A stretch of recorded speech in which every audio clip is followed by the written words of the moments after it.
Muy bien, pues antes que nada, muchas gracias Well, a first of los all, I would like to organizadores thank the organizers for inviting us to this interesting event of such an important topic like the e-competencies. And as we know, because these are things that in the near future are going to be extremely important in our human activities. First of all, I would like to start showing you the scenario, what we're facing today, and this scenario will be changing every day, and some things that are used today, in the future we do not know what's going to happen. 2-3 months ago, we never thought about the whole problems that we were going to be facing in regard to the world financial crisis, that at the same time we know that all the e-competencies that had played an important role, we have to see if we have given it the importance that they have as from some years.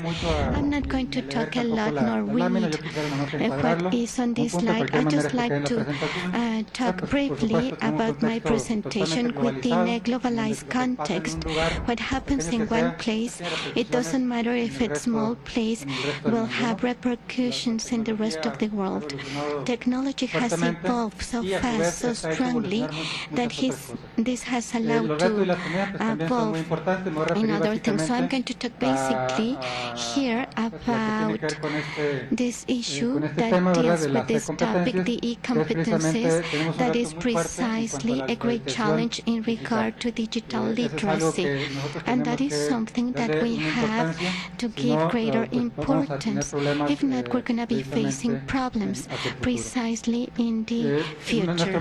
So within our framework of reference, the IT, communication and technology, as we know, they have given us many innovations and developments, and it's impacting all sectors, the labor, social, educational sectors, etc. And they have always told us that those of us who are participating in this, we believe that this is of great help to improve the life quality of all people, even though in our life we see that this hypothesis is not so true.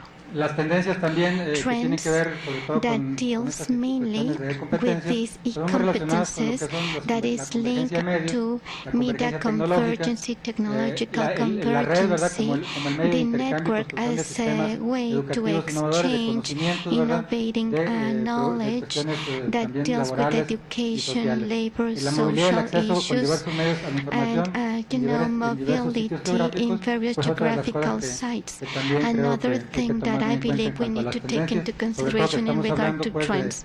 Here we're talking about what's coming, what's been present in the 21st century and the 22nd century. In the 21st century, lots of scientific, technological, social, economic, cultural changes whose repercussion is not easy to be understood, nor all experts in economy have been able to understand the phenomena that occurred during the last weeks. And they have recognized that too. Let's imagine what will happen in the 22nd century. It's going to be really hard to predict.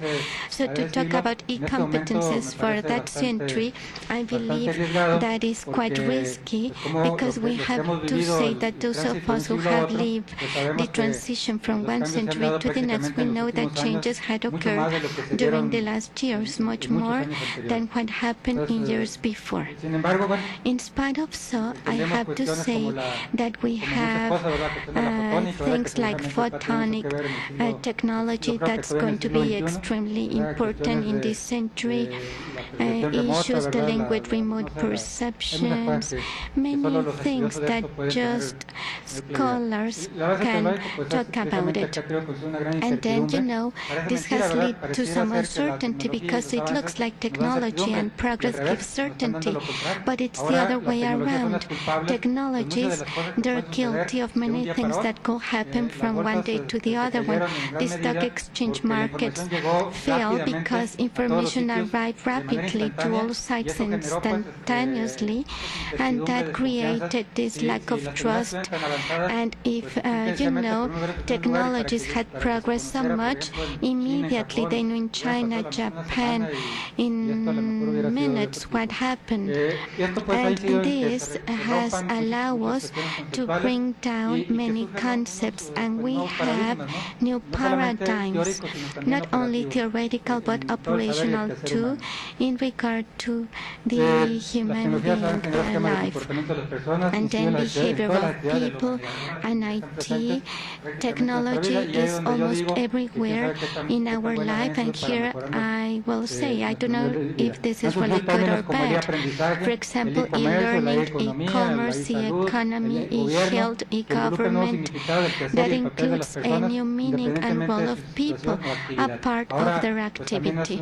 And now this is a practice that anything that we want to feel that is getting modernized, we always put the word e or add, and immediately we link it to modernity. And sometimes the meaning of all this, it's really difficult to understand it. It's really difficult to understand what e-government means, because we have an idea, and those of us who work in it closely together, but a common citizen sometimes does not know everything that this e-government means. And now even the topic of this seminar, e-competencies. So this is an issue that we can see it's occurring. And in here, in this page, where we have so many terms that had been adopted, and if you look at them in a dictionary, you're not going to be able to find them.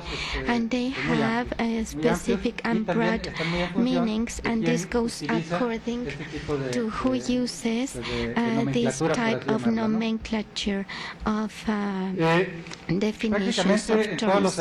So in all events, in all meetings, in all summits, we're always talking about e-learning, e-competencies. That's what moves the world. Here we can talk about results from the communications summit that was held in Geneva, and a key element is all this. And to talk about e-competencies, we need to know precisely why we want to have them and use them. And that is precisely to be able to face all this revolution that is not just a technological revolution, but deals with concepts